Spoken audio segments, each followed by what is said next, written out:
Maxine's point of view. Sa maingay at tadtaran ng mga tao sa lugar na ito, nabuhay ako bilang isang manghuhula. I guess their future. Kung anong swerte at malas sa buhay nila. Tungkol sa kanilang buhay at tungkol sa pag-ibig. Sa gabi na kadalasang kinatatakutan ng karamihan, ay siyang kasiyahan naman ng iba. Kagaya na lamang ng mga taong nagpupunta sa sirkus, sa peryahan at dito sa akin para magpahula. Manghuhula, mananalo ba ako ng loto bukas? Tanong sa akin ng kliyente ko. Nakaupo siya sa harapan ko habang pumapagitna sa amin ng kristal na bola. Sabihin mo sa akin kung mananalo ba ako o hindi. Inilagay ko ang 2 palad sa ibabaw ng nagliliwanag na kristal at saka siya tiningnan. Gusto mo ba talagang malaman? Seryoso ngunit may diin na tanong ko sa aking kliyente. Nakita ko na napalunok siya ngunit tumango siya.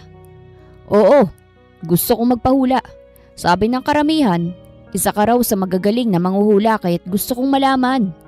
Umangat ang sulok ng labi ko. Hindi ka mananalo ng loto bukas. Bumagsak ang kanyang balikat sa sinabi ko.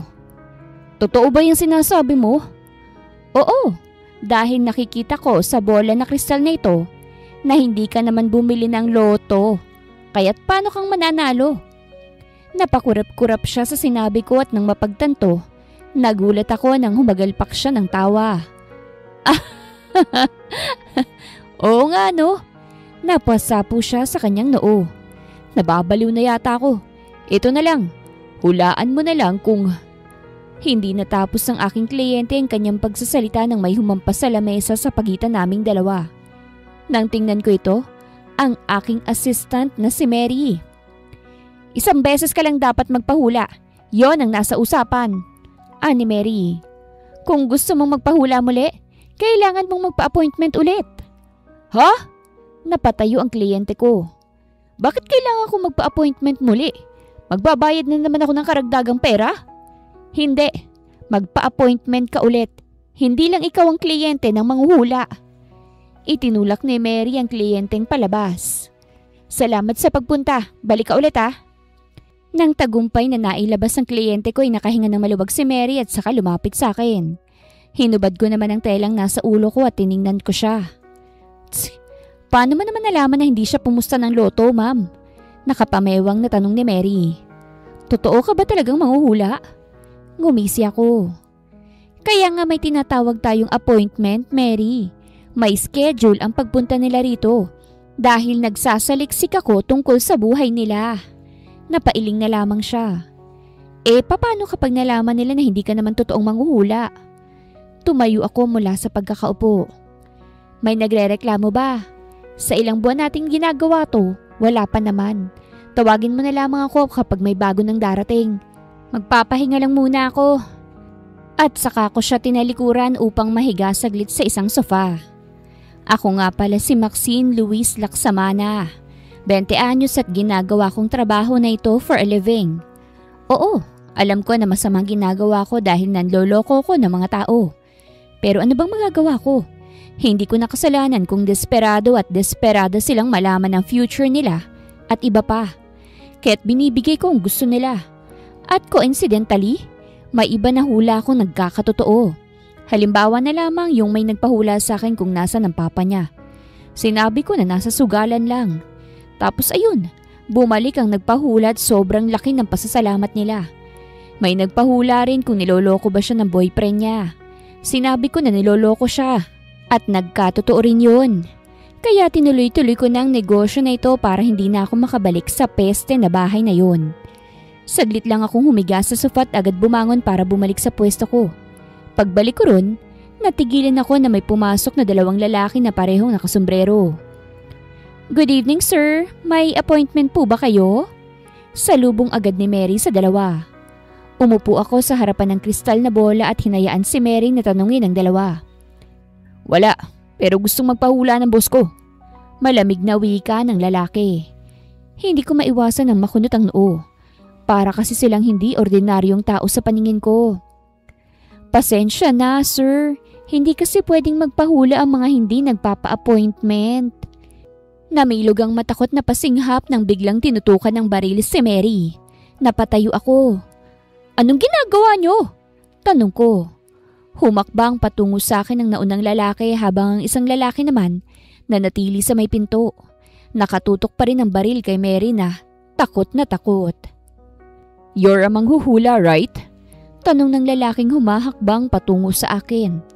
Nang nasa harapan ko na siya, hinubad niya ang kanyang sombrero at saka ako tiningnan. Namilog ang mata ko nang makita ko ang kanyang mukha. Gwapo ngunit nakakatakot. Umupo siya sa inuupuan ng kliyente ko kanina at saka humalukip-kip sa harapan ko. Umupo ka. Nanginginig ang tuhod ko ngunit nagawa ko pa ring umupo. Paulit-ulit akong napalunok at tingin ko ay pagpapawisan ako. Sino sila? Bakit sila may baril? Anong ipapahula mo? Tanong ko sa kanya. Patay, hindi ako prepared. Wala akong alam tungkol sa lalaking to kaya't paano ko siya mahuhulaan? Siguro, gawa-gawa na lang. Basta umalis na lang sila rito. Kahit hindi na nila ako babayaran, ayos lang. Who do you think is my bride? Tanong niya sa akin. Anong klaseng babae siya? Napakurap-kurap ako sa kanyang tanong. Hindi niya ba alam kung sinong bride niya? Huminga ko ng malalim at saka itinapat ko mga palad ko sa nagliliwanag na kristal na bola. Siyempre, props ko lang ito para naman convincing itong ginagawa ko. Sabi sa kristal na bola na ito, ang magiging bride mo ay mula sa isang mayaman na pamilya. Maganda, sexy, matangkad, matalino rin. At higit sa lahat, mamahalin ka. Umangat ang sulok ng labi ng lalaki sa huli kong sinabi. Pwede mo bang sabihin sa akin kung anong kanyang pangalan? Ay, ano ba naman to? Malay ko ba sa bride mo? Diyos mio naman oh. Gusto ko na matapos to kahit magbabanggit na lamang ako ng pangalan para matapos na. Sabi sa kristal na bola, ang kanyang pangalan ay si Pokwang. Gusto kong matawa. Binanggit ko na lang ang pangalan pero pinigilan kong sarili ko. Gusto ko na talagang matapos to kahit sana masatisfied na siya sa narinig niya. Tumayo ang lalaki matapos ko yung sabihin kaya't napatingala ako sa kanya. Hindi mo na kailangang bayaran ng pagpapahula mo sa akin. Ani ko agad. Hindi ka naman kasi nagpa-appointment eh. Mali ang hula mo. Pagputol sa akin ng lalaki na nagpatigil sa akin. Hindi mo nahulaan kung sinong bride ko. At naistatwa na lamang ako sa aking kinauupuan nang bigla niya na lamang akong tinusukan ng syringe nang hindi ko namalayan sa leeg. Namilog ang mata ko sa kanyang ginawa at unti-unting nanlabo ang aking paningin. Anong... Inilipat ko ang tingin ko kay Mary at wala na rin siyang malay. Mary! Let's go, Gustav. Narinig kong wika ng lalaki at ang huling naalala ko ay kinarga niya ako na parang bagong kasal bago ko nawala ng malay. Nagising ako na may konting kirot sa aking ulo. Bumangon ako mula sa pagkakahiga at kinurap-kurap ang mata ko. Pagtingin ko sa paligid ay napasinghap ako. Nasaan ako? At namilog ang mata ko nang makita kong sarili kong nakasuot ng wedding gown at nakaposas na ang aking kamay. Anong nangyayari? Bakit ako nakasuot ng wedding gown? Panaginip ba to? Nagpalingalinga ako at wala akong ibang makitang tao kung hindi ang sarili ko lang. Shoota! Bakit nakagawn ako? Ikakasal ba ako? Agad akong bumaba sa kama at dumiretso sa pinto upang sana buksan ito ngunit naunahan ako. Kaya't napaatras ako. Pumasok ang isang babae na matanda. Sino ka? Tanong ko sa kanya. At anong ginawa mo sa akin? Isinara niya ang pinto at naibaba ko ang tingin ko sa dala niya. Umawang ang labi ko nang makitang bulaklak ito. Ikaw ang magiging bride ng mafia. Paninimula ng matanda. Kaya kung gusto mong mabuhay, huwag kang gumawa ng bagay na ikagagalit niya. Bride? Mafia? Anong mafia? Sino yun? Tindera ng hopya? Sunod-sunod kong tanong. Ano bang kalokohan to? Tumahimik ka na lang at hintayin ng mafia na magtungo rito. Ani ng matanda't inilapag ang bulaklak sa lamesa. Tumahimik? Sino ka para sabihin sa akin na tumahimik may bibig ako? At isa pa, gusto mong hulaan ko kung anong mangyayari sa'yo? Isa akong manghuhula. At ano naman ang iyong hula tungkol sa akin, ha? Tanong niya sa akin at masama akong tiningnan. Ang isang kagaya mo ay isang peke. Nandilin lang ng mga tao para lang sa pera. Abay, paki mo ba? Hula ako sa'yo Virgin na virgin ka pa. At wala pang nagiging boyfriend dahil napakamaldita mo. Naku, pangit yan. Napakurap-kurap siya. Paano mong nalaman yan? Ngumisi ako. O diba nahulaan ko? Kaya, inangat ko ang kamay ko. Tanggalin mong poses na ito. Hindi maaari. Tanggi ng matanda. Naglakad na siya patungo sa pintuan kaya't sinundan ko siya. Anong hindi maaari? Hindi ko alam kung ano nangyari sa akin bukod sa... Natigilan ako sa pagsasalita't na estatwa sa aking kinatatayuan nang pumasok ang bagong imahe sa loob ng kwarto. Malamig ang kanyang tingin at gaya ko. Nakasuot siya na kulay puti. Ikaw! Ano ginawa mo sa akin? Anong ibig sabihin nito? Tanong ko sa kanya. Ikaw ang may gawa nito, hindi ba? Binalingan ng lalaki ang matanda at tinanguan to. Tumango rin ang matanda at umalis. Namilog ang mata ko at susunod na sana ako nang hinarangan ako ng lalaki.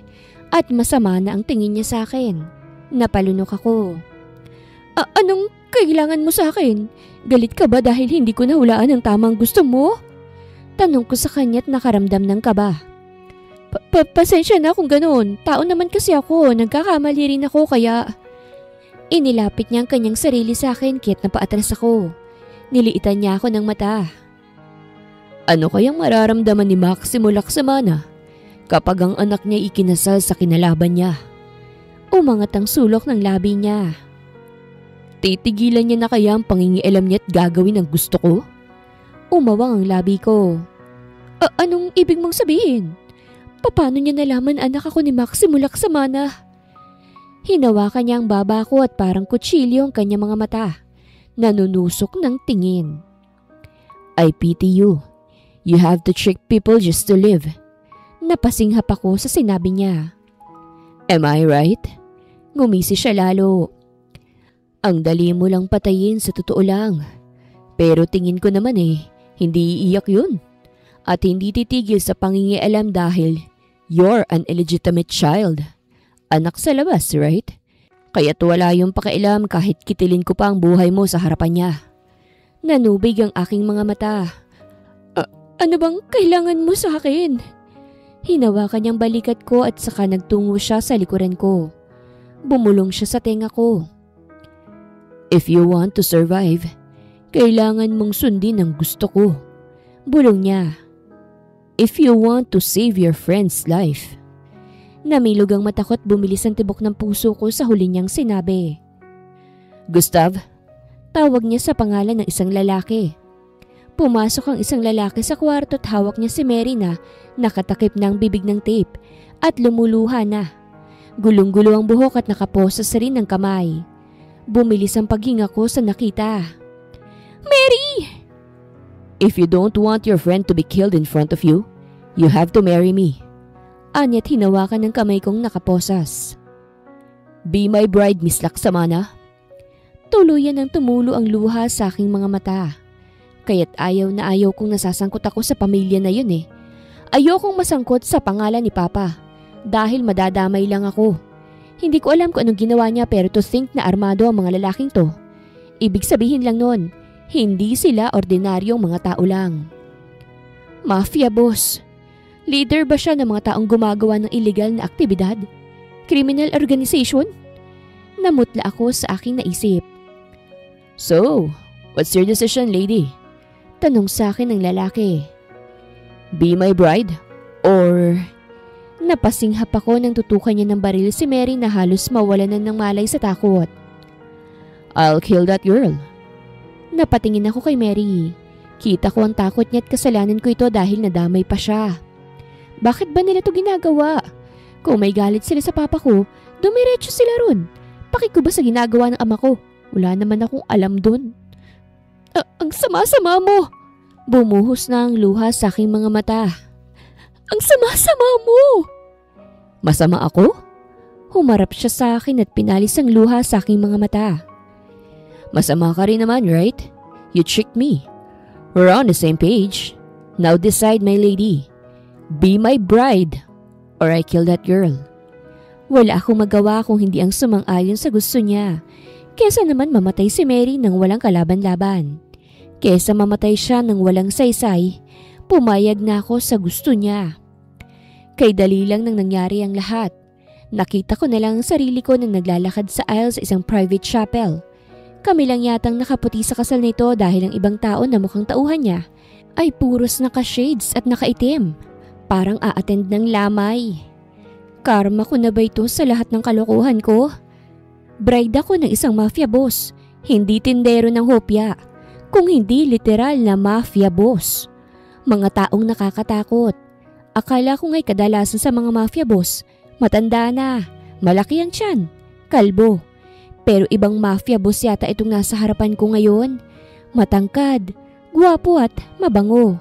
Pero kahit ganun, masamang tao pa rin siya. If you don't want me to kill your friend, hinawakan niya ang baba ko. Smile, manonood ang papa mo. Kumuyom ang kamao ko. Talagang sinasabi mo yan dito sa harap ng altar? Matagal na bang sunog ang kaluluwa mo't pati sa chapel wala ka ng respeto? Wala namang pari dito. Taas kilay niyang wika. It's just us. This is just for a show. Ang totoong kasal nangyari gamit ang mga kamay mo. Gamit ang pirma mo. Now don't let me repeat myself and smile. Ngunit hindi ko sinunod ang gusto niya. Imbis na ngumiti sa harapan niya, gusto ko siyang mainis sa akin dahil inis at galit ako sa nangyayari. Kaya ang ginawa ko, agresibo kong hinawakan ng kanyang balikat at tumingkayad upang siya'y maabot at hinalikan sa labi. Pumikit ako at ginalaw ang aking labi. Naramdaman ko na naistatwa siya sa ginawa ko kaya't nang magkaroon ng pagkakataon, kinagat kong kanyang labi kaya't itinulak niya akong palayo. Ouch! Kumuyom ang kamao ko nang makitang dumugo ang kanyang labi. Agad ding rumisponde ang kanyang mga tauhan at tinutukan agad ako ng barel. Boss, ayos ka lang? Narinig kong tanong ng isang lalaki. Natawa siya at pinalis ang dugo sa kanyang labi gamit ang kanyang kamay at tiningnan ako. Ibaba niyo ang barel. Utos niya sa mga tauhan niya. Pero boss, ibaba niyo. Ulit niya. Nang ibaba ng mga tauhan niya ang kanilang mga barel, humakbang palapit sa akin ang lalaki at marahas akong hinawakan sa braso. Bitawan mo nga ako! Asik ko. Dinilaan niya ang labi niya na nagdurugo at tiningnan ako. You really want to be killed first, huh? You stole my first kiss. Buisit ka! Asik ko. Ang pangit mo. Kaya pala na estatwa ka kasi hindi ka marunong humalik. Mag-practice ka sa bote. Ang pangit mo. Hindi ko alam kung ilang murang ginawa ko sa sobrang galit. Pero hindi siya natinag. Mukhang sanay na siya sa murahan. Gustav, ibalik niyo siya sa kulungan niya. Namilog ang mata ko nang hawakan ako ng lalaki sa braso. Teka lang! Ani ko. Pumayag na ako sa'yo, hindi ba? Na maging bride mo? Pinirmahan ko na rin ang kontrata. O ngayon tapos na, iuwi mo na ako sa amin. You're my wife now. Malamig niyang wika. Hindi ka na uuwi. Nanlumo ako sa aking nalaman. At walang nagawa nang dinala na nila ako pabalik sa kwarto. Wala rin namang saysay kung manlalaban ako dahil baka mapahamak pa ang buhay ni Mary. Si Mary ay anak ng kasambahay namin at kaibigan ko siya. Nang maglayas ako sa bahay ni Papa, sumama siya sa akin para daw hindi ako mag-isa at pagsilbihan ako. Niyakap ko mga tuhod ko sa katahimik na umiyak. Hindi ko alam kung paano naging ganito ang lahat. Pero sana, hindi kami maghirap sa kamay ng mga estranghero na ito. Ilang linggo matapos akong dinukot, wala namang nangyaring masama sa akin bukod sa ikinulong lamang sa kwarto. Hindi ko rin nakita si Mary kit mas lalo lamang akong natatakot at kinakabahan para sa buhay niya. Hindi ko alam kung anong kasalanan ni Papa, pero hula ko, konektado ito sa kumpanya niya. My father is the owner of the Laksamana Shipping. Isa ito sa negosyo ni Papa na nagkakarga ng mga products at goods. Kung may kasalanan naman pala si Papa, bakit ako pang nagbabayad? Wala namang paki ang ama ko sa akin. Masyado yatang bobong lalaking yun Si Marcia na lang sanang kinidnap niya at iiyak pa ng dugo si Papa. Ay, pogi sana, bobo lang. Natigilan ako sa pag-iisip nang bumukas ang pinto ng aking kwarto. Ikinuyom ko ang aking kamaot na gahanda sa kung sino man ang papasok. Ngunit nang makita ko kung sino yun, ay napasinghap ako. Mary! Agad akong bumaba sa kama at saka tiningnan siya. Hinawakan ko siya sa balikat at nag-aalalang tiningnan. Ma'am, ayos ka lang ba ha? Hindi ka ba nila sinaktan? Hindi ka ba sinaktan ng lalaking yun? Sunod-sunod kong tanong kay Mary. Umiling siya. Hindi naman ma'am, nasa iisang kwarto lang ako. Wala naman silang ginagawa sa akin. Naibaba ko ang tingin sa kanyang damit at namilog ang mata ko sa nakita. Bakit ka nakadamit pang kasambahay? Nauutal kong tanong sa kanya. Sabi po ni Sir Gerald, hindi ka raw niya sasaktan kung pagsisilbihan po kita.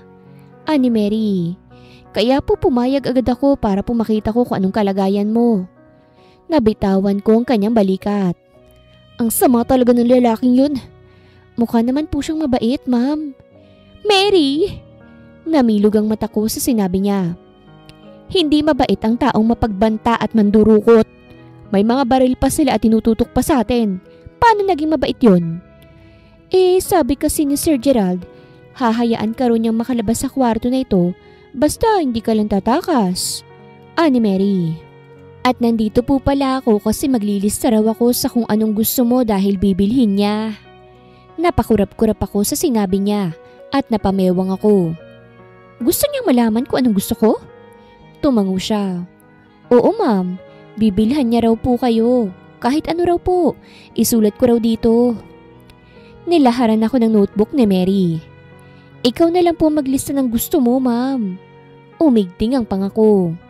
Ano bang trip ng lalaking yun? Matapos niya akong dukutin, pagbantaan at ikinulong, gusto niyang bilhin ang gusto ko? Kumuyom ang kamao ko. Ganun na. Tingnan natin kung matutupad mo ba ang gusto ko. Buisit. Padabog akong naglakad patungo sa lamesa at umupo sa upuan at nagsimula ng isulat ang mga gusto ko. Gerald's point of view. Nandito ako sa opisina ko ngayon.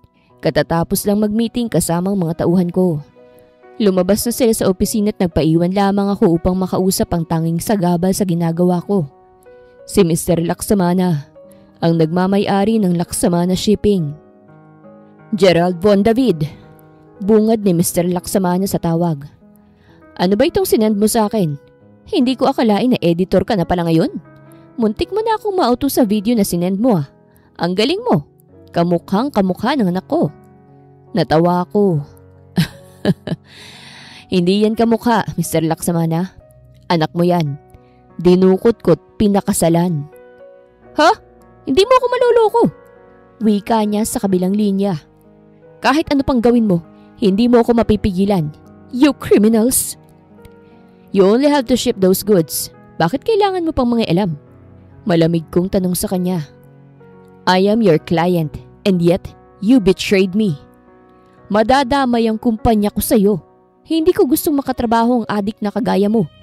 Paano kapag nalaman nila na ang laman ng pinapakargo mo ay mga droga? Asik ni Mr. Laksamana sa kabilang linya. All this time, akala ko ordinaryo mga pagkain lang yun. Pero hindi. At hindi ko yun palalagpasin. Kaya mo itinapon sa dagat? Ani ko. Hindi mo ba alam kung gaano kamahal ang mga droga na yon? Tanong ko sa kanya. Mas mahal pa yun sa buhay mo, Mr. Laksamana. Pwede ka namang magbulag-bulagan sa nadiskubre mo kung gusto mo talaga ng tahimik na buhay. Gerald Von David. Asik niya sa pangalan ko. Magpasalamat ka't hindi pa kita sinusuplong sa otoridad. Well, try that, Mr. Laksamana. Mamamatay ang anak mo sa labas. You wouldn't mind, right? Since anak mo lang naman siya sa labas. Wala lang yun sa'yo. Hindi siya nakasagot sa sinabi ko. Oh well, alam kong hindi ka naniniwala. I will send another proof soon. Her daughter being tortured. David! Singhal niya. Kung totoong sinasabi mo, ipakita mo sa harapan ko ang anak ko. Asik niya sa akin. Naglayas yan kaya't ipakita mo sa akin at ibalik mo. Nang sa ganon pag-iisipan ko ang gusto mong mangyari. Umangat ang sulok ng labi ko. Very well. See you soon, father-in-law. At saka ibinaba ko ang tawag. Napagtanto ko na may pakialam naman siya sa anak niya sa labas. Kaya't hindi ako bobo sa desisyon ko. Dahil ang babaeng yon ay anak ng babaeng mahal ng laksamana na yon. Kaya't mas maganda na yon ang dukutin kesa sa legal niyang mga anak. Natigilan ako nang may kumatok sa pinto. Bumuntong hininga ako at inilapag ang phone sa lamesa. Who's that? Si Mary po. Umangat ang kilay ko. Come in. Bumukas ang pinto at pumasok ang babae na kaibigan ni Maxine. Kita ko ang takot sa kanyang mukha nang makapasok siya at nakita ko na nanginginig ang kanyang tuhod. Mukhang takot na takot talaga siya dahil sa nangyari sa kanya. Did you make a list? Tanong ko sa kanya. Yes, sir. Inilapag niya sa lamesa ang notebook. Si ma'am po ang naglista. Umangat ang sulok ng labi ko at kinuha ang notebook. Lumabas ka na. Paglabas niya, napasandal ako sa swivel chair at saka tiningnan ang notebook. Hindi ko alam kung bakit ko ito ginagawa. Mas maganda nga na ikulong na lang ang babaeng yun sa kwarto niya nang magtanda siya. Pero simula nang halikan niya ako ay hindi niya pa ako pinapatulog. That woman. How dare she stole my first kiss? Sa ginagawa niya pwede ko siyang kitilin. Pero hindi ko yun magawa. Is it because I like it? Kahit kinagat niya ako ay nagustuhan ko yun. That's bad. Anak siya ng traidor na lalaking yun. I should be harsh and cruel to her. Pero ano itong ginagawa ko? Making her list kung anong gusto niya? Let's see kung anong gusto ng babaeng yun. Pagbuklat ko sa unang pahina ng notebook, nawala ngiti sa aking labi nang makita ko ang lista ng kanyang gusto. Ang mga gusto ko. Palayain mo na ako, kupal ka. Hanggang kailan mo ko ikukulong rito? Kupal ka. Pangit mo, kupal ka. Wala akong ibang gusto rito kung hindi ang makaalis na rito. Kupal ka. Hindi ka marunong humalik. Kupal ka. Nakakagigil ka. Kupal ka. Napakurap-kurap ako sa nabasa ko at humagalpak ng tawa. Napaigdad pa si Gustav na kapapasok lang ng opisina ko dahil sa lakas ng tawa ko. Halos lumuluha na nga ako dahil sa tuwa't aliw na aliw ako sa babaeng to. Sir, ani Gustav, ayos ka lang ba? Tawang-tawa pa rin ako at nang tingnan ko si Gustav, nakangiwi na siya sa akin. Tingnan mo nga naman Gustav, hindi talaga ako dinidisappoint ng anak sa labas ni Maximo. Tawang-tawa kong sabi. Hindi niya ba alam na mas lalo lamang niya akong kinukumbinse na wag na siyang palayain? Sir Gerald, seryosong wika ni Gustav. Alam mo naman na hindi tayo magtatagal dito, hindi ba? Hindi ko alam kung anong plano mo sa babaeng yun. Nagulat si Gustav nang agad ko siyang tinutukan ng baril. Babaeng yun? Mag-ingat ka sa pananalita mo, Gustav. Hindi basta babae yun. Asawa ko yun, so shut up your mouth, Gustav. Ibinaba akong baril at nakangisi. Mapuntahan nga. Lalabas na sana ako sa opisina ko nang magsalita si Gustav. Sana lang hindi masira ang samahan natin dahil sa kanya, Sir Gerald. Hindi mo kahinaan ng babae. Kunot-noo ko siyang binalingan.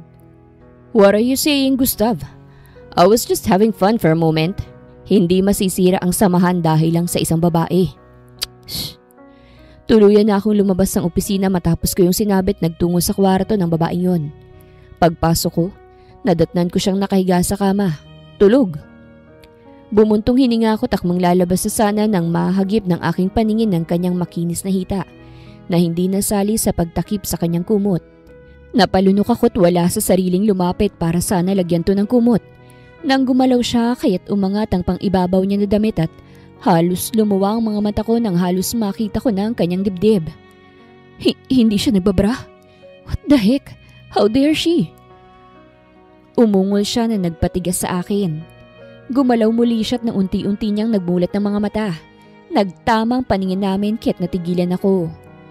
Sino ka? Inaantok niyang tanong at humikab pa. Ang gwapo mo ah. Umawang ang labi ko sa sinabi niya. Nang tuluyan na siyang magising ay namilog ang mata niya nang nakita niya ako sa harapan niya. Ikaw! Agad siyang bumangon at umatras. Anong ginagawa mo rito?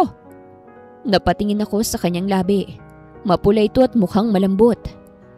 Mahuhulaan mo ba kung anong susunod kong gagawin? Tanong ko sa kanya. Kumunot ang noo niya. Ha? Lumapit ako sa kanya at nagsimulang gumapang sa kama. Namilog ang mata niya at umatras lalo hanggang sa wala na siyang maaatrasan. Anong ginagawa mo? Ngumisi ako. Hulaan mo. Manghuhula ka, hindi ba? Sinulyapan niya ang isang flower vase sa side table at agad niya itong kinuha. Sige, subukan mo lang. Banta niya. Pupukpukin talaga kita nito. Lumawak ang ngisi ko. Mukhang nahulaan mo yata ang gagawin ko ah. Namilog ang mata niya sa sinabi ko at bago pa man siya makapagsalita, mabilis akong nakalapit sa kanya at siniil ng halik ang kanyang malambot na labi. Just to prove her na marunong akong humalik. Ilang segundo lang yatang lumapat ang labi ko sa kanya dahil nagkalayo na ito. Nang makaramdam ako ng malakas na paghampas ng isang bagay sa ulo ko, dahilan ng pag-ikot ng aking mundo. Yun pala'y hinampas niya ako ng flower vase sa ulo, dahilan ng pagkawala ng malay sa harapan niya. Maxine's point of view. Hindi ko alam kung magandang ideya ba itong ginagawa ko. Itinali ko lang naman ang mafia boss na ito sa kama kung saan ako nakahiga kanina at hinubaran siya ng damit. Iniwan ang boxer sa katawan. Gusto ko na makaalis rito dahil hindi siguradong buhay ko, lalo na sa lalaking ito. Sa nalaman ko mula kay Mary, nagkakargo ng droga ang grupo nila sa ibang bansa at ang kumpanya ni Papa ang kanilang ginagamit sa pagpapadala ng droga na yon. At sigurado akong may nagawa si Papa, kaya't ganito na lang kagalit ang lalaking yon. Adik ng lalaking yon, kaya dapat makaalis na ako rito kahit anong mangyari. Maxine, baka mapahamak tayo ma'am. Mas mabuting dito na muna tayo. Nababaliw ka na ba? Hindi makapaniwalang tanong ko sa kanya. Umalis na tayo rito hanggat wala pang malay ang lalaking yan. Gaya ng sabi mo, nagbebenta sila ng droga, hindi ba? Baka sa susunod tayo ng ibenta kahit umalis na tayo rito. Pinihit kong pinto ng kwarto at akmang lalabas na sana nang bumungad sa amin ng isang lalaki. Pareho kaming napasinghap nang makilala ito. Siyang lalaking tumutok ng baril kay Mary noon. What are you doing? May pagdududang tanong niya. Tawa ko saka itinulak ko si Mary palabas na ikinagulat naman niya. Pinalalabas ko muna ang kaibigan ko dahil mag-honeymoon kami ng asawa ko eh. Namilog ang mata ng lalaki. What? Napalunok ako. Hindi ka ba naniniwala? Nilakihan ko ang pagbukas ng pinto upang makita niya ang hubad na katawan ng kanyang boss. Hindi naman halata ang tali kaya't confident ako na ipakita yon. Ayan nakahubad na siya at ready to fight na. Kumunot ang kanyang noo. Are you kidding me? No, I'm not kidding you. Mag-asawa na kami ng boss mo kahit naglalambingan kami ngayon. Kaya if you don't mind, wag mo muna kaming istorbohin. Bye! Ma'am! At isinarado kong pinto at saka nilak. Nakahinga ko ng maluwag at saka iniligay na lamang noo sa pinto. Anak ng pating, muntik na yun ah. Paano kaya ako makakatakas rito? Nang nilingon ko ang kama, umawang labi ko nang makitang wala na ang lalaki doon. Bumilis ang tibok ng puso ko sa kaba. Nasaan na yun? Lumapit ako sa kama at napasinghap ako nang makitang naputol na ang lubid na ginamit kong pantali sa kanyang kamay. Namutla ako at napatilin nang bigla na lamang may bumuhat sa akin mula sa likuran at ibinagsak ako sa kama.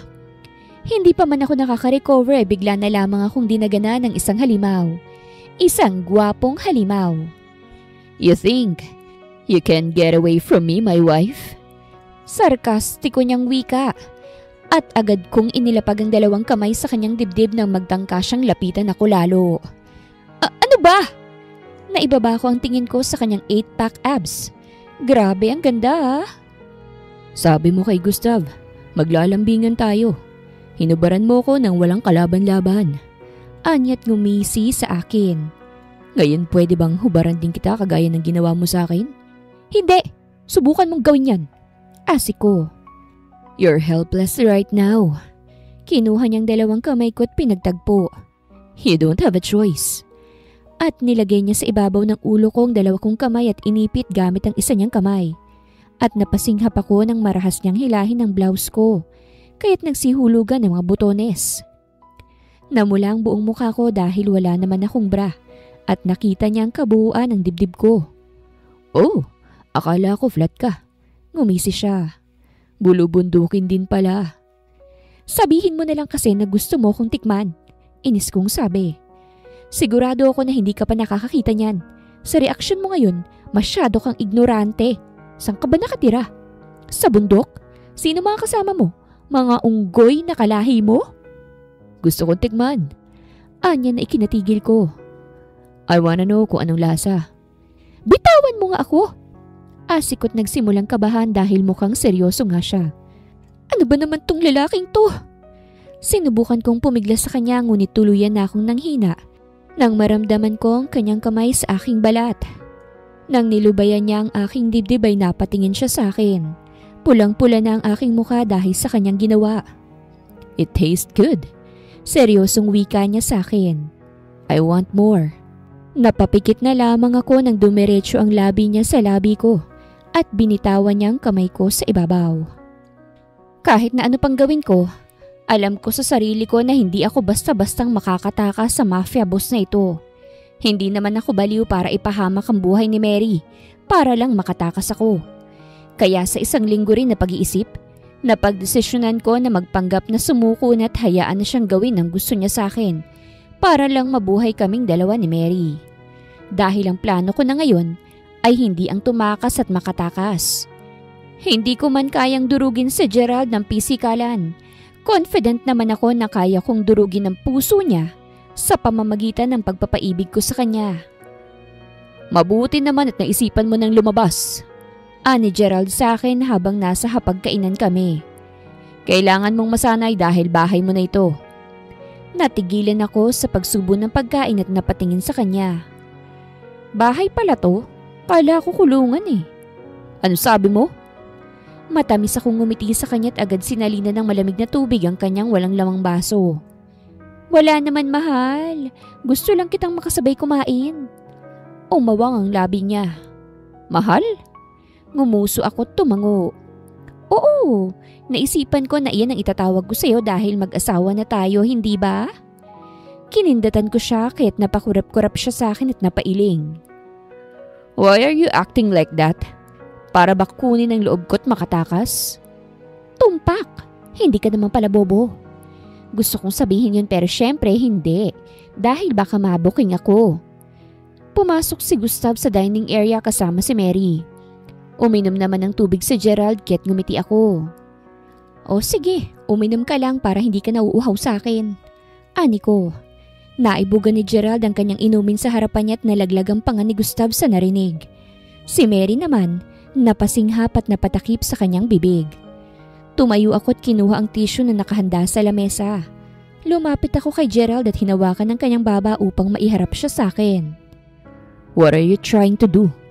Pinalis ko ang tirang tubig na nasa kanyang labi at gilid nito. "Pinupunasan lang ang labi mo."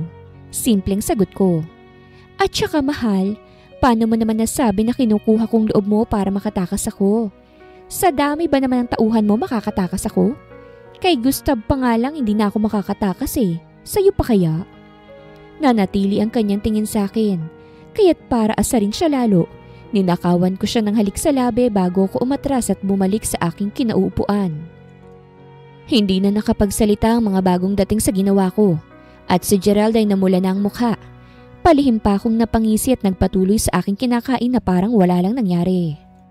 Ganon ang ginagawa ko sa loob ng isang buwan sa poder ni Gerald Buwan David, ang mafia boss.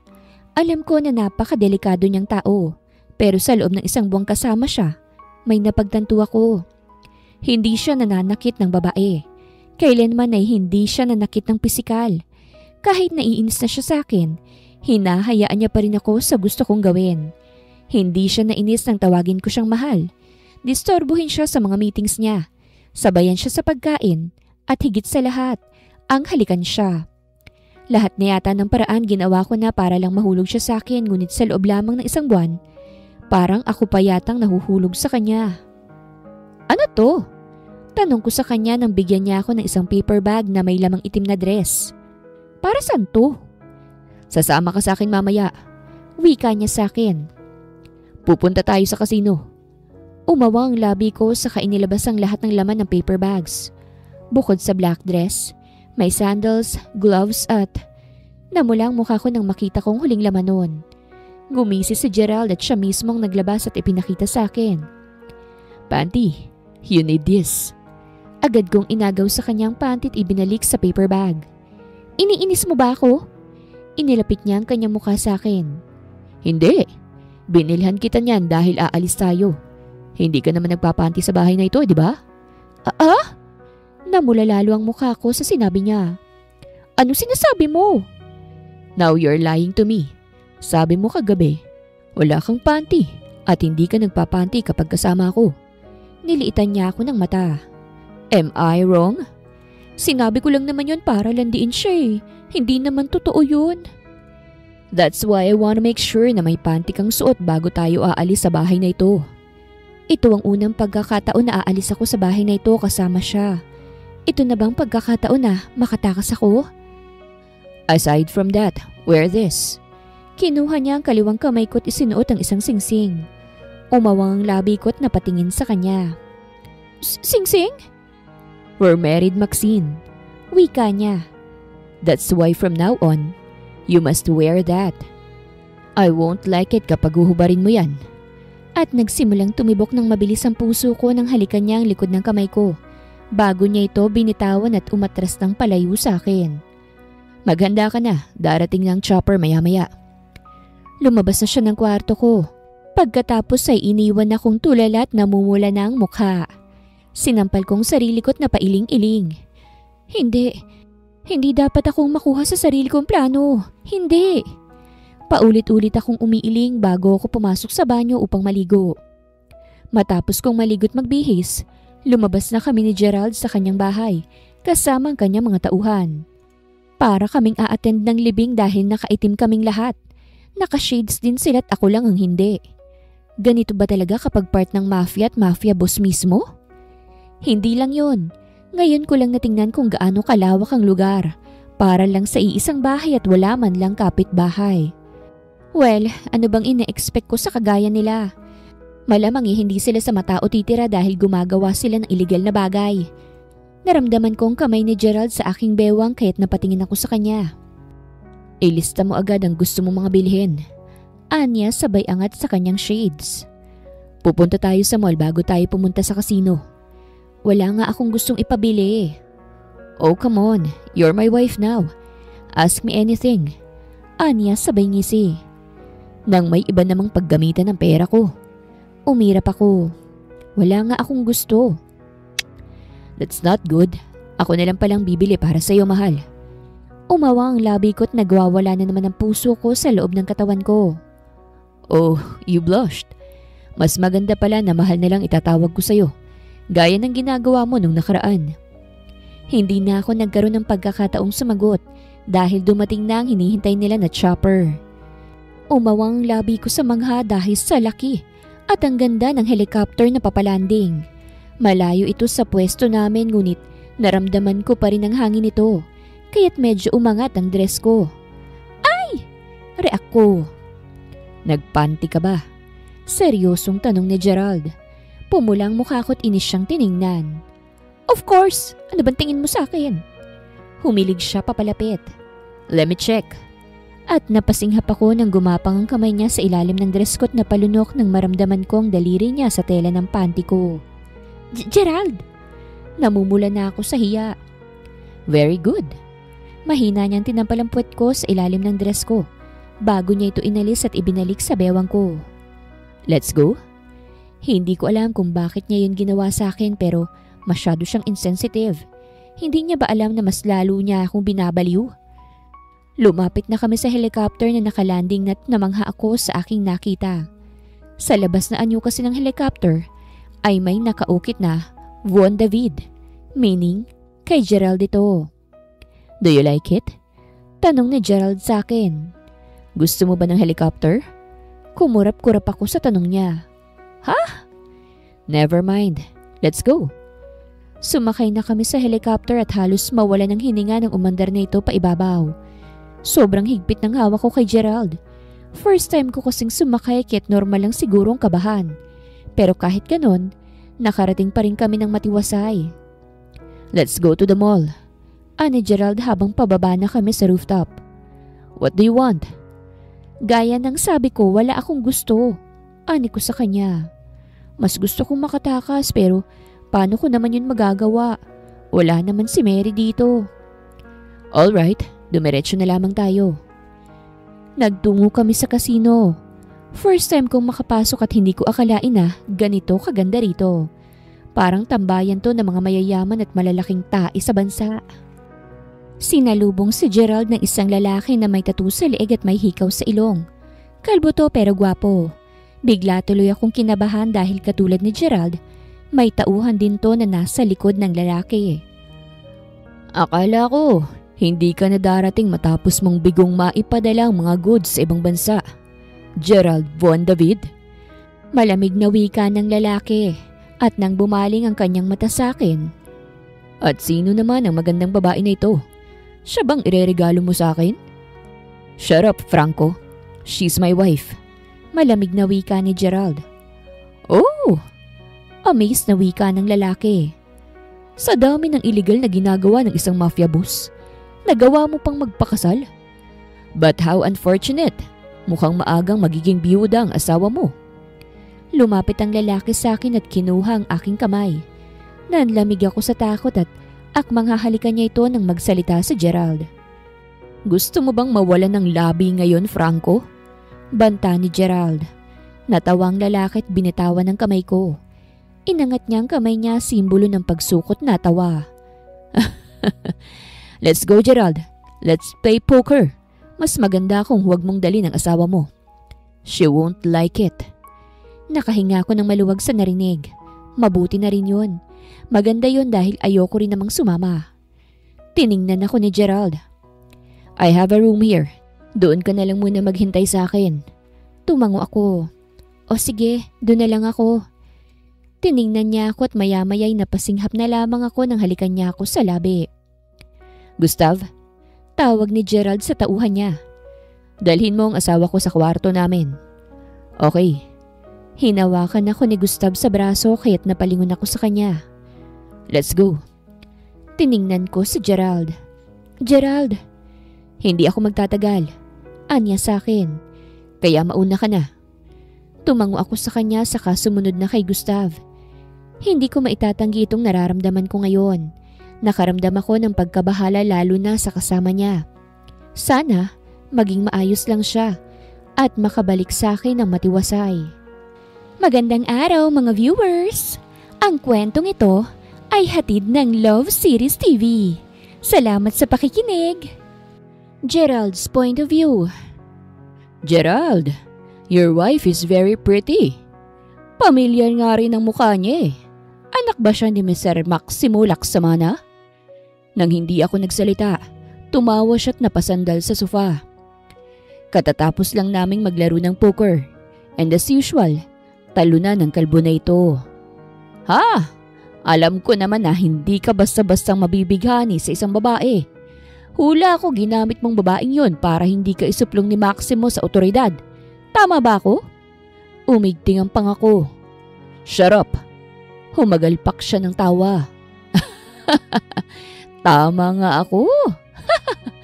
Ang duwag mo naman. Sa lahat pa talaga yan ang naisip mo? Pupwede namang patahimikin mo na lang siya habang buhay. Ngumisi siya sa akin pagkatapos. At sa ginawa niyang pagtatapon sa mga droga sa dagat, pwede mo namang bayaran, hindi ba? Ang Laksamana shipping lamang may kakayahang bumiyahe kahit malapit pa sa Antarctica. Sila lang din ang kadalasang nakalulusot. At isa pa, ayoko nang dagdagan pang mga kasalanan ko sa mundong ito. Tiningnan ko ang palad ko. Kaya tatalian ko na lang siya sa leeg, gamit ang anak niya. Sigurado ka ba na ginagamit mo lang talagang anak niya? Natigilan ako sa tanong niya. For me, it seems like may namamagitang pagmamahal sa inyong dalawa eh. Sinamaan ko siya ng tingin. Love? The heck, yes. Wala na akong masasabi. Nagtagumpay nga ang babaeng yon. Nakuha niyang loob at puso ko. At hindi rin natuloy ang pagkikita namin ni Maximo dahil traidor ang ama niya. Nalaman ko mula kay Gustav na plano kong ipadakip ni Maximo sa araw ng pagkikita namin. Kaya hindi natuloy. Kaya hanggang ngayon, patuloy pa rin akong binibwisit ni Maximo. Tinatanong kung ano nang nangyari sa anak niya. And speaking of the devil, tumatawag na naman siya. Oh, ano't sino na naman ang tumatawag sa'yo ngayon? Your wife? Sarkastikong tanong ni Franco sa akin. The father-in-law. Sarkastiko ko ring sagot at saka tumayo. Sasagutin ko muna to. Lumabas muna ako sa VIP room at sinagot ang tawag. Mr. Laksamana, you called? Von David! Asik niya sa kabilang linya. Where's my daughter? Ano nang ginawa mo sa kanya? Gumisi ako. Kinulong ko siya sa kulungan. Patuloy na pinarurusahan. Hayop ka! Ibalik mo ang anak ko! Galit niyang wika. Saka ko lang ibabalik ang anak mo kung hindi ka na traidor, Maximo. Masyado ka naman yatang kampante porket pinakasalan ko. Hindi mo alam pero sobrang lungkot na ng anak mo rito dahil hindi siya magawang iligtas ng kanyang ama. Ano ba talaga ha? Anong gusto mong gawin ko? Languyin ang ilalim ng lupa para lang makuha ang mga droga? Negosyante ako, Von David. Kapag nalaman ng lahat na may droga akong kinakargo, mawawala sa akin ang lahat. Hindi katulad mo na kayang magtago. Ako hindi. Meron tayong agreement, Mr. Maximo. Nasa pinirmahan natin na ikakargo mo lang ang ipadadala namin. Huwag nang titingnan. Pero hindi mo ginawa. Now you want your daughter? No, I won't do that. Bago mo ako maisuplong sa otoridad, I'll take your daughter's life at ipadadala sa iyong kanyang bangkay. You won't mind, right? She's an illegitimate after all. Natahimik siya. Very well, Maximo. Saka ka na tumawag sa akin kapag may maganda ka nang ibabalita sa akin. Ibinaba ko na ang tawag pagkatapos at saka napabuntong hininga. Hindi na ako bumalik pa sa VIP room. Dumiretso na lamang ako sa kwarto namin para tingnan si Maxine. At pagdating ko ron, nadatnan ko siyang nakahiga sa kama, tulog. Wala sa sariling napangiti ako at lumapit sa kanya. Hinubad ko ang sapatos ko saka umupo sa kama. Pinagmasdan ko ang kanyang mukha. Maamo to kapag tulog. Hinawi ko ang kanyang buhok na tumakip sa kalahati ng kanyang mukha. I don't know. I feel pity for you. Hindi ka importante sa kanila. Hinayaan ka lang na makuha ko. Hindi agad ginawaan ng paraan. Hinaplos ko ang kanyang mukha. Akin ka na lang habang buhay. Mahina akong sabi habang nakatingin sa kanyang mukha. I'll give you everything. And I know for sure na may nararamdaman na ako sa kanya. I won't deny it.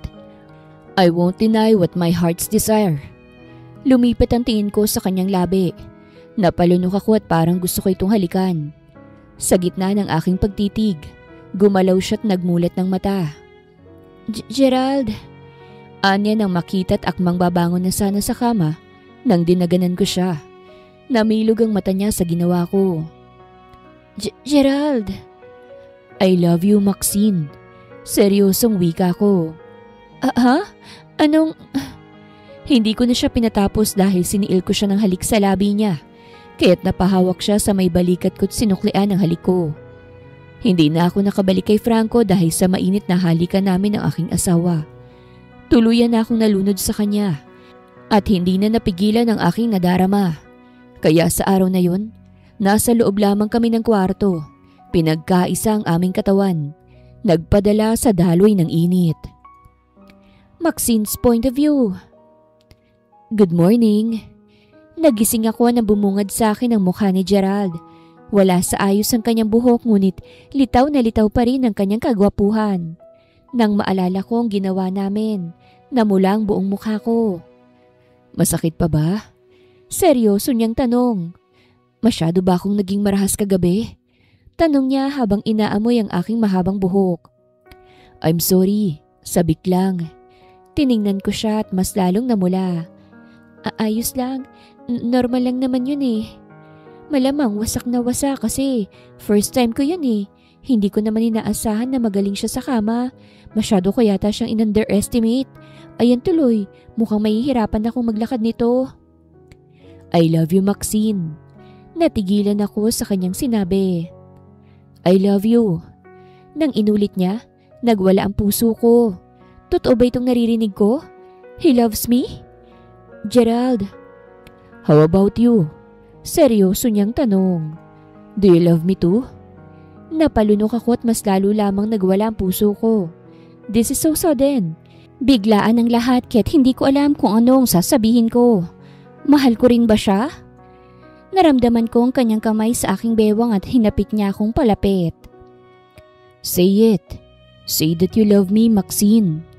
Pumungay ang kanyang mga mata. Tiningnan ko siya sa mata saka hinaplos ang kanyang pisngi. I love you too, Gerald. Sambit ko. I love you. Matapos kong sabihin yon, dumagan si Gerald sa akin kaya't natanggal ang kumot na nakatakip sa kanya, revealing his body. Lumaki ang kanyang ngiti sa harap ko. Inamoy niya muli ang buhok ko bago niya ito binitawan at hinalikan naman ako sa labi. Sa umaga na yon, wala kaming ginawa kung hindi ang maglambingan at pag-isahin ang aming katawan hanggang sa mapagod kami. Hindi muna kami umuwi sa bahay dahil iginala niya ako. Nagtungo kami sa isang beach resort at doon kami nag-date. Kumain ng mamahaling pagkain. Binigyan niya ako ng bulaklak at sabay na naligo sa pool kahit sa gitna ng gabi. This is me, the wife of the mafia boss. At hindi ko akalain na isang araw, magugustuhan ko ang ganitong klaseng buhay kasama si Gerald. Hindi ko akalain na isang araw, may pag-ibig na darating sa akin. Mahal, pwede ko bang hiramin ang phone mo? Malambing kong tanong kay Gerald habang pareho kaming nasa kama. Narito pa rin kami sa beach resort at hindi pa umuwi. Isang linggo na yata kami rito at wala akong ibang nararamdaman kung hindi kasiyahan. Bakit? Gusto ko kasing tawagan si Mary sa telepono sa bahay. Ani ko, pwede ba? Wala kasi akong phone at ayaw din akong bigyan ng phone ni Gerald kaya't nangihiram ako. Alright, binigay niya sa akin ang phone. Call her. Thank you, mahal. Hinalikan ko siya sa pisngit saka bumaba sa kama. Nagtungo ako sa balkoniya at dinayal ang numero sa bahay. Hello, Sir Gerald! Boses yun ni Mary. Mary! Lumaki ang ngiti ko. Ako ito, si Maxine. Ma'am, ayos ka lang ba, ma'am? Nag-aalala ako kasi umalis kayo tapos hindi pa rin bumabalik. Napahawak ako sa railings. Ayos lang ako, Mary. Huwag kang mag-alala. Tumawag ako kasi gusto ko sanang sabihin sa'yo na uuwi kami mamaya. May gusto ka bang ipadala? Wala naman po, ma'am. Gusto ko lang po na makauwi ka po ng matiwasay, ma'am. Umabot yata ng 5 minutes ang usapan namin ni Mary bago natapos ang tawag. Akmang babalik na sana ako sa kwarto nang may tumawag sa phone ni Gerald. Akala ko'y si Mary pero umawang ang labi ko nang makitang pangalan ng nakaregister sa screen. Maximo Laksamana. Bumilis ang tibok ng puso ko at napasilip sa kwarto. Bumalik sa pagtulog si Gerald kaya't napalunok ako. Bakit tumatawag si Papa kay Gerald? Kinakabahan ako sa gagawin ko. Alam kong mali ang sumagot sa tawag ng iba pero hindi ko maiwasan. Lalo na't sa tagal kong nakidnap, ni isang beses wala akong narinig mula kay Papa.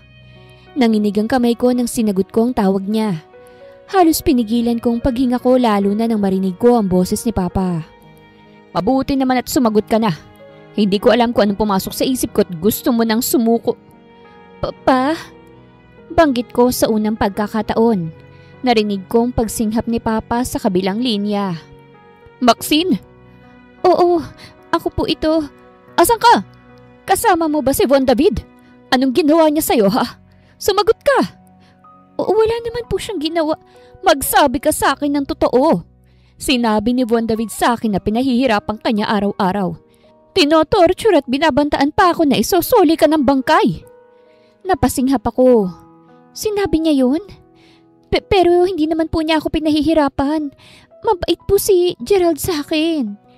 Natrack na ng tauhan ko ang location niyo. Hindi ko na palalagpasin ang araw na ito, anak. Umalis ka na riyan dahil huhulihin na ng otoridad si Von David sa kasong drug trafficking at pati na rin kidnapping. Kaya umalis ka na riyan. Namilog ang mga mata ko. Papa, anong ibig mo sabihin? Masamang tao ang kasama mo, Maxine. Delikado ang buhay mo sa kanya. Kaya't... Hindi ko na narinig ang dugtong sa sinabi ni Papa nang may biglang umagaw sa phone ko at itinapon ito sa labas. Namilog ang mata ko at gulat na napatingin kay Gerald. Gerald! Namutla ako. Anong... Let's go! It's not safe here anymore. Ha? Hinila niya ako papasok at nagulat ako nang kumuha siya ng baril at ibinigay sa akin. Gerald! Kapag nakita mong papa mo, dumiretso ka na sa kanya. Ano bang ibig mong sabihin? Tanong ko sa kanya. Anong gagawin mo? Hindi lang ang mga pulis ang kalaban ko rito, Maxine. Nakalimutan mo yata na isa akong mafia. Malamig niyang wika. Hindi ako ordinaryong tao kahit kapag nakita mong papa mo tumakbo ka kaagad sa kanya. Dahil sa oras na ito, alam kong may tatraydor na sa akin dahil sa gagawin ko. Anong ibig mong sabihin? Tanong ko sa kanya. Sinong tatraydor sa'yo? At anong gagawin mo ba? Hindi na ako sinagot ni Gerald at nagbihis na. Hindi ko alam pero bigla akong kinabahan. Napatalon ako sa takot nang may kumatok sa pinto ng aming kwarto. Ikinasa ni Gerald ang baril niya at saka lumapit sa pinto. Hinawakan niya rin ang kamay ko. Gerald! Shh! Keep quiet. Tinikom kong bibig ko saka hinayaan siyang gawin ang gusto niya. Unti-unti niyang binuksan ang pinto at agad tinutukan ng baril ang taong kumatok. Agad nagtaas ng kamay si Gustav nang tutukan siya ng baril ni Gerald. Sir! Gustav! Malamig na wika ni Gerald at humigpit ang pagkakahawak niya sa akin. Kailangan na nating tumakas, sir. Sabi ni Gilliard, paparating na ang mga pulis. Hindi ko alam kung paano nila nalaman na nandito tayo. Pero delikado na to, boss. Hindi tayo nakahanda at... Isama mo si Maxine, Gustav. Pagputol ni Gerald kaya't napatingin ako sa kanya. Dalhin mo siya sa pinaka-safe na lugar at isoli mo siya sa pamilya niya. Sir, this is my final order, Gustav. Keep her safe. Ani Gerald at binitawan ako. Bumilis ang tibok ng puso ko sa kaba at takot. Gerald! Hawak ko ang braso niya. Sasama ako sa'yo. Huwag mo akong iuwi. Namilog ang mata ni Gerald sa sinabi ko. Pati ako nga'y hindi makapaniwala. May naramdaman kasi akong kakaiba. Parang... I love you too pero kailangan muna nating maghiwalay ngayon. Dahil baka mapahamak ka. Hinawakan niya ang mukha ko. I love you, Maxine. Because of you, I realized how bad I was. At napapikit na lamang ako nang halikan niya ako sa noo bago niya ako ipasa kay Gustav. Nawala man lang reaksyon sa kanyang nakita. Nang maghiwalay na kami, sobrang higpit ng hawak ko sa baril habang nakasunod kay Gustav. Nasa isip ko pa rin si Gerald at ang kanyang sinabi. Nalaman na ni Papa na andito kami at paparating na ang uhuli sa kanila. Pero bakit ganun ang kilos ni Gerald? Dapat ay tumakas na sila ngayon pero... This is why I don't like you. Natigilan ako nang magsalita si Gustav. You ruined everything. Umawang ang labi ko at mas lalong bumilis ang tibok ng puso ko. Nang humarap si Gustav sa akin. Nasa may hallway pa rin kami ng resort at walang ibang tao bukod sa amin. Sa gilid naman namin ay mga bakanting kwarto dahil reserved ang mismong resort na ito sa grupo nila Gerald. Gustav? Namutla ako nang tutukan niya ako ng baril. Anong ginagawa mo? What will happen to me kapag susuko ang mafia boss namin dahil lang sa isang kagaya mo na hindi pa katagalan niyang kakilala? Malamig niyang pagkakasabi pero ramdam ko ang galit. Sana pinatay ka na lang bago pa mangyari ang lahat ng ito. Napaatras ako nang humakbang siya. Kung susuko rin naman siya tatalikuran kami. Papatayin na lang kita't ipapasa sa kanyang krimen na ginawa ko para hindi na siya makalabas. Anya sabay ngisi sa akin. Magandang ideya, right? Namilog ang mata ko. Gustav! I really hate you from the start. Magkatulad na magkatulad talaga kayo ni Maximo. At napatili ako nang kinaladkad niya ako patungo sa isang kwarto at itinulak sa isang kama. Nabitawan ko ang baril dahil sa ginawa niya at mas lalong nagwala ang puso ko sa sobrang takot. Lalo na nang hinubad niya ang aking damit at lumapit sa akin. Bago kita papatayin, mas maganda siguro kung matikman din kita, di ba? Ngumisi siya. Gustav, ano ba nangyayari sa'yo? Hindi ikaw to! Sigaw ko. Boss mo si Geraldine, di ba? Bakit? Bakit mo to gagawin? Boss? Hindi ko na siya boss ngayon dahil duwag siya at susuko na sa otoridad. He's willing to spend his years in prison for a woman like you. Kung hindi mo alam, siyang nagpaalam sa papa mo na nandito kayo at hindi ko gusto yun. Ito ba ang ibig sabihin ni Gerald na may tatraidor sa kanya? Nang daganan ako ni Gustav at sinubukang halikan, sinampal ko siya sa mukha kaya't nang magalit. Sinampal niya rin akong pabalik. Kaya't muntik na akong mawala ng malay dahil sa ginawa niya at nawala ng lakas para manlaban. Makukulong din naman ang baliw na lalaking yun dahil nagpabulag sa isang kagaya mo. Kaya't patikim. At napatili ako ng pinunit niyang damit kong pang-ibabaw at sinunggaban ng halik ang aking leeg. Labis ang aking pagpiglas upang makawala lamang ako sa kanyang nakakadiring halik. Halos maubos ang boses ko sa kakasigaw. At mas natakot nang gumapang ang kanyang kamay sa iba't ibang parte ng katawan ko. Halos mawala na ako ng pag-asa dahil ang lakas niya at pinagsasamantalahan niya ang kahinaan ko. Akala ko'y tuluyan niya na akong makukuha ngunit nagulat na lamang ako nang bigla siyang tumigil at bumulagta sa harapan ko. Wala nang malay. Namilog ang matakot agad siyang itinulak palayo sa akin at niyakap ang aking sarili. Nang tingnan kong nasa pintuan, umawang ang labi ko nang makita ko si Gerald. Nakaangat pa rin ang baril at sobrang lamig ang tingin. Gerald! Tumulo ang luha sa aking mga mata at nang tingnan ko si Gustav. Napagtanto ko na nabaril niya ito. Patay na ba siya? He's not dead. Malamig niyang sabit naglakad papalapit sa akin. This is a tranquilizer gun. I put him to sleep. Nang tuluyan na siyang nakalapit, pinagsusuntok niya ang mukha ng walang malay na si Gustav sa mukha bago niya ako kinarga na parang bagong kasal. Gerald! Tawag ko sa kanyang pangalan nang kami makalabas na sa kwarto. Suot ko na ang damit niya at nakatopless na lang siya ngayon. Totoo bang sinabi ni Gustav?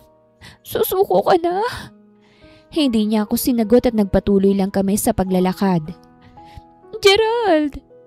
Yumakap ako sa leeg niya na ikinatigil niya. Huwag ka nilang sumuko, please. Isama mo nilang ako sa pagtatago mo. Ayokong mahiwalay sa'yo.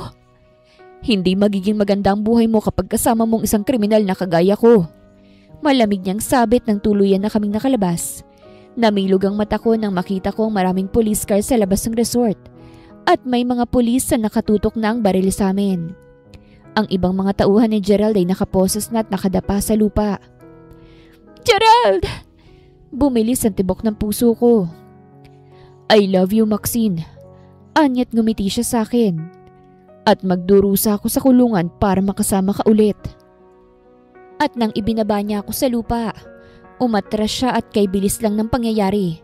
Dahil bigla na lang siyang pinusasan ng pulis at pinadapa. Namilog ang mata ko. Gerald! Lalapit na sana ako sa kanya nang may biglang humawak sa akin. Anak! Nakita ko si Papa. Bigla niya akong niyakap. Nang kumala siya sa yakap ay kita ko na lumuluha siya. Papa! Let's go, anak. Hindi! Anikot umiling. Hindi niyo dapat hinuli si Gerald eh. Wala siyang ginagawang masama sa akin. Bumilis ang tibok ng puso ko nang pinatayo na si Gerald at saka dinala na ng pulis sa kanilang police car. Gerald! Anak, he is a criminal. Nagbebenta sila ng mga droga. Asik ni Papa sa akin. And he kidnapped you. Hindi mo ba alam kung gaano mo kaming pinag-alala? That man is not an ordinary man. He's a mafia boss. At himala na sumuko ang lalaking yan.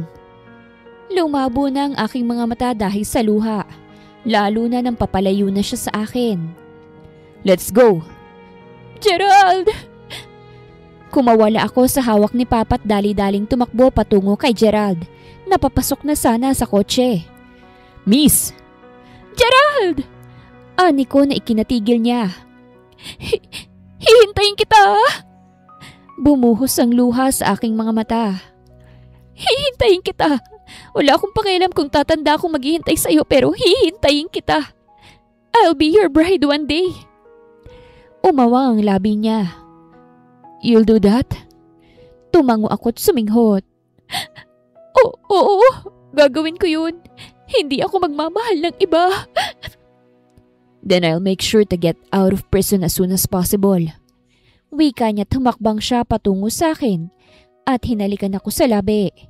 Hinawakan ko ang kanyang mukha dahil nakaposas na ang kanyang kamay. At pagkatapos ng aming halikan ay niyakap ko siya ng mahigpit. I love you, Gerald. Bulong ko sa kanyang tenga bago ko siya pinakawalan at tuluyan ng ipinasok sa loob ng police car. Hindi na muli akong nakibalita patungkol kay Gerald, bukod sa tuluyan na siyang nakulong.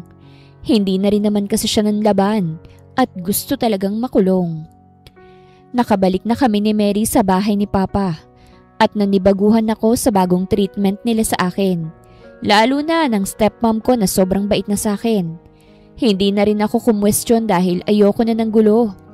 At mas mabuting ganun sila kesa kontrabida na naman sa buhay ko. Pinagbawalan ako ni Papa na bumisita kay Gerald at wala akong magawa. In exchange ng hindi ko pagpapakasal sa iba, ay huwag siyang kitain. Kaya tiniis ko na lang ang lahat. Pero kahit ganun, malaking tulong sa akin si Mary dahil siyang pasikretong pinapapunta ko kay Gerald sa kulungan. At nang makatanggap ako ng sulat galing sa kanya, doon nagsimula ang pagpapadala namin ng sulat sa isa't isa. Para ma-occupy ang utak ko sa pag-iisip sa kanya, nag-enroll na lamang ako sa isang bake class. At doon ko natutuhan ang bagong karir na gusto ko, ang maging baker. Ilang taon nang lumipas, sa gitna ng paghihintay ko kay Gerald, nagpatayo ako ng bakery shop at naging successful ang launching nito sa tulong na rin ng pamilya ko. Pinangalanan ko itong Amor Eterno Bake Shop, meaning Undying Love. Ito ay ang naging inspirasyon ko sa pag-ibig ko kay Gerald, na kahit ilang taon pang lumipas, hindi pa rin mamamatay ang pag-ibig ko sa kanya. 10 taon yata ang aking hinintay bago ko muling nakarinig ng balita na siyang nagpagising sa aking puso. Ma'am, nakalabas na si Sir Gerald! Balita ni Mary sa akin.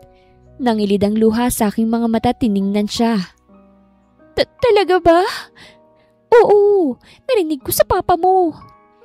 Napatayo agad ako at lumabas sa aking kwarto upang makita muli ang lalaking mahal ko.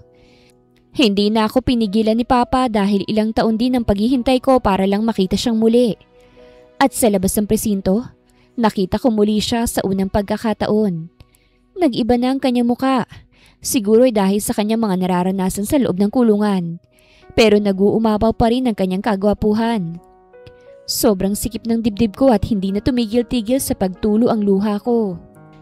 Gerald! Halatang halata sa boses kong kasabikan. Halatang halata sa katawan ko. Halatang halata sa pagkatao ko na miss ko ng lalaking unang kumuha ng puso ko. Hindi ka ba naghanap ng iba? Iyon ang unang tanong niya sa akin. Hindi. Umiling ako. Wala akong iba. Hindi ako naghanap. Hinintay kita. Mahal mo pa rin ba ako? Oo, mahal na mahal kita, Gerald. Sagot ko agad. Ikaw ba? Mahal mo pa rin ba ako? Humakbang siya patungo sa akin. Oo, mahal pa rin kita, Maxine. I love you, Maxine. So much. Tuluyan na akong napahagulgol at hindi na siya hinayaan pang lumapit. Dahil ako na mismo ang lumapit sa kanya at niyakap siya ng mahigpit. Ang araw na yun na yata ang pinakamasayang araw para sa akin. Ang magkita't magkasama kaming muli. Pareho na kaming nasa 30 plus na edad pero hindi pa rin hadlang ang edad namin sa pagpapatuloy sa aming pag-iibigan na naudlot. Simula nang makalabas si Gerald ay umalis na rin ako sa bahay ni Papa at sumama na ako sa kanya. Hindi naman ako pinigilan ng pamilya ko at hinayaan ako kay Gerald. Hindi na rin namin pinatagal ang lahat dahil matapos ang 6 na buwan mula nang siya'y nakalabas, niyaya niya akong muling magpakasal. Do you want to become my bride again? Tanong niya sa akin habang nakaluhod sa harapan ko. Do you want to be mine forever? Naiyak ako. Oo, I want to be your bride again, Gerald. I want to be yours forever. Matapos kong tanggapin ang kanyang proposal, ay nagpakasal kami sa simbahan dito sa Pilipinas, bago kami lumipad patungong Switzerland upang doon na manirahan, kasama ang magiging anak namin. Nagpakasal din kami roon ilang buwan matapos naming lumipat at doon namin binago ang aming buhay. Nang ako'y mabuntis, nag-start si Gerald sa kanyang career bilang businessman at talagang naging madali na lang sa kanyang lahat dahil kilala na siya ng karamihan. At dito ko na-realize na hindi magiging basihan ang nakaraan mo upang magsimula muli. Yes, he was a mafia boss. Hindi na yun mawawala. But his past changed him. 4 na taon nang lumipas mula nang tumira kami sa Switzerland at naging successful ang business ni Gerald. Kaya't kahit nandito siya sa bahay ay sobrang busy niya. Kaya't napag-isipan ko na bisitahin siya sa kanyang opisina. Hinalikan ko siya sa pisngi habang busy siya sa pagtatype. Miss ka na rin ni Aidan. Hinahanap ka na ng anak mo. Dagdag ko pa. Sabay-sabay na tayong kumain. Hinawakan niyang kamay kong nasa balikat niya at hinalikan niya ito. Mauna na kayo. Tatapusin ko muna to. Ngumuso ako. Ay, sayang. May good news sana ako sa'yo pero parang ayaw mo eh. O sige na. Lalabas na sana ako sa opisina niya nang tinigilan niya ang kanyang ginagawa at tumayo na. Ano po ba yung good news? Nang binalingan ko siya, nakapamewang siya sa akin at gumisi ako at hinaplos ang aking tiyan. Buntis ako, Gerald. Magiging tatay ka na muli at magiging kuya na si Aidan. Nalaglag ang kanyang panga sa sinabi ko. Talaga? Oo, kaya't kumain na tayo ng agahan. Natatawa kong sabi saka iniwan na siya sa kanyang opisina na gulat na gulat. Wala na talaga akong ibang mahihiling pa bukod sa kasiyahan naming lahat. Sa ilang taon namin dito sa Switzerland, wala naman kaming masyadong naging problema dahil mabuting asawa't ama si Gerald. Mami, eat na po! Napangiti ako nang makita kong anak kong kumakaway. Mag-isang naghihintay sa aming lamesa. Agad ko siyang nilapitan at niyakap. Sa gitna ng pagyakap ko sa kanya, ay ang pagyakap din ni Gerald sa aming dalawa. Daddy! Maligayang wika ni Aidan nang makita ang daddy niya. Aidan! Kinarga ni Gerald si Aidan at saka hinalikan nito sa pisngi. Magiging kuya ka na raw? Are you happy? Yes, Daddy! I'm going to be the best brother in the world! Napangiti na lamang ako saka kumain ng agahan at sinelebrate ang bagong buhay na papasok sa aming buhay. Wakas!